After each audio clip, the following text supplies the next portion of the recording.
31st night కి farm house book చేసుకుని friends తో ఎంజాయ్ చేయాలనుకుంటున్నారా? అయితే వెంటనే డోసే యాప్ ని డౌన్లోడ్ చేసుకుని బుక్ చేసుకోండి. సుమన్ టీవీ ప్రేక్షకులకు నమస్కారం. నేను మీ అనలిస్ట్ మందడి కృష్ణారెడ్డిని. అమెరికాలో ప్రీ స్కూల్ టీచర్స్ యొక్క రోదన వేదన చెప్పనలవి కాకుండా ఉంది. అమెరికన్ గవర్నమెంట్కు అవసరమైనప్పుడు విదేశాల నుంచి వలసదారులైనటువంటి టీచర్స్ని అర్జెంటుగా రండి, మీకు మేము తివాచీ పరుస్తున్నాం, వచ్చేసేయండి అని సుమారుగా 7,000 మంది 6,700 పైన టీచర్స్ని అపాయింట్ చేసుకున్నారు, ప్రీ టీచర్స్ని.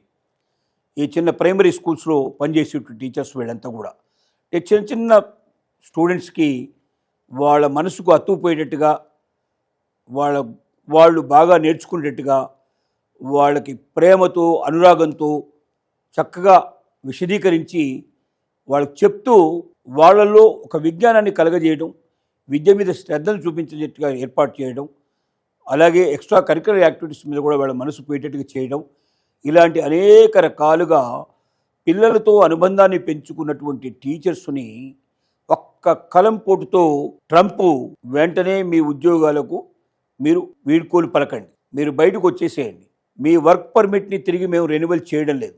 మీరే కాదు, ఎవరైతే వలసదారులు వర్క్ పర్మిట్స్తో అమెరికాకు వచ్చారో వాళ్ళ పర్మిట్ పూర్తయిన తర్వాత ఆటోమేటిక్గా రెన్యువల్ అయ్యే సిస్టమ్ గతంలో ఉండేది. ఇక ఇప్పుడు అలా కాదు. మీరు మళ్ళీ వెళ్ళి భారతదేశానికి వెళ్ళి లేకపోతే ఇతర దేశాల్లో ఎక్కడి నుంచి అయితే మీరు వచ్చారో అక్కడికి వెళ్ళి అక్కడి నుంచి అప్లై చేసుకుంటే మళ్ళీ కొత్తగా మీకు వీసాలు వచ్చే అవకాశం ఉందో లేదో మేము చూస్తాం అని చెప్తున్నారు.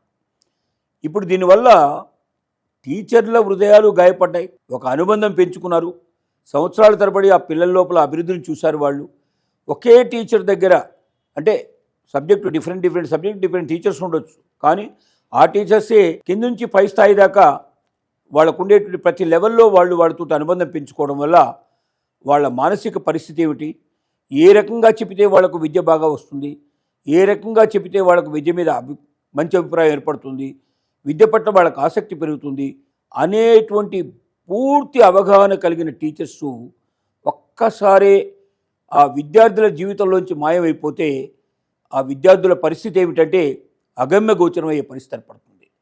మళ్ళీ ఒక కొత్త టీచరు వచ్చి ఆ కొత్త టీచరు మళ్ళీ ఈ స్టూడెంట్ను అలవాటు చేసుకొని ఆ పాత టీచర్ జ్ఞాపకాల్ని మరిపింపజేస్తూ కొత్త టీచర్ ముద్ర వేసుకుంటే తప్ప వాళ్ళలో ఇక మార్పు చాలా కష్టం.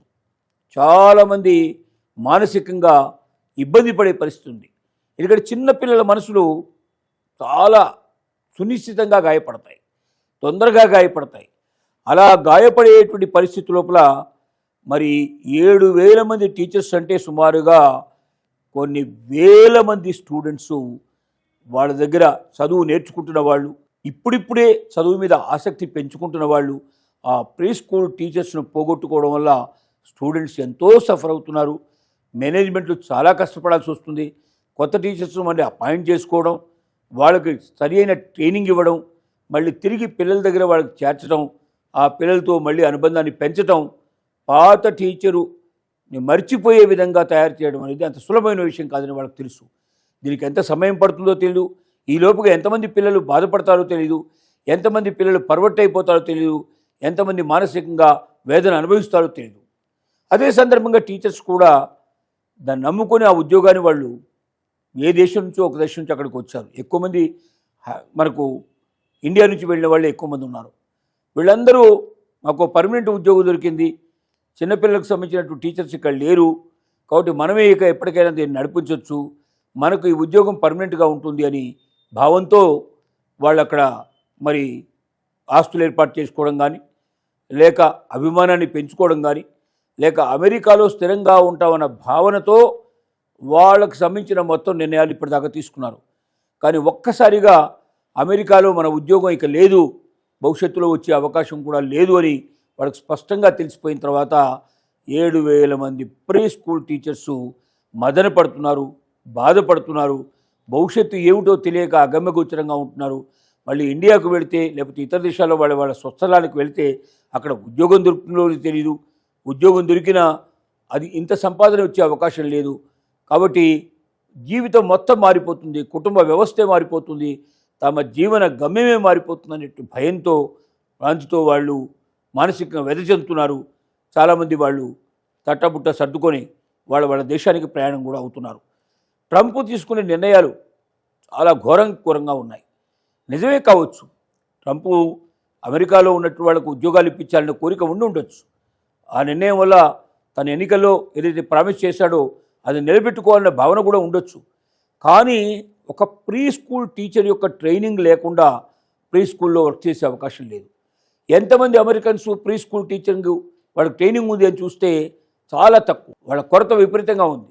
ఎవరైతే ప్రీ స్కూల్ టీచింగ్ ఎవరైతే కోచింగ్ చేశారో వాళ్ళందరికీ ట్రైనింగ్ తీసుకున్న వాళ్ళందరికీ ఇప్పటికే ఉద్యోగాలు దొరికాయి అమెరికన్స్కి. మరి ఇప్పుడు 7,000 మందికి ఒకేసారి ప్రీ స్కూల్ కోచింగ్ ఏదైతే టీచర్ కోచింగ్ ట్రైనింగ్ ఇవ్వాలి వాళ్ళకి. ఆ ట్రైనింగ్ పూర్తవడానికి ఎంత టైం పడుతుందో తెలియదు. ఆ తర్వాత ఈ పిల్లలకు వాళ్ళని అపాయింట్ చేస్తుంది. అప్పటిదాకా ఈ పిల్లల పరిస్థితి ఏమిటి, వాళ్ళ భవిష్యత్తు ఏమిటి?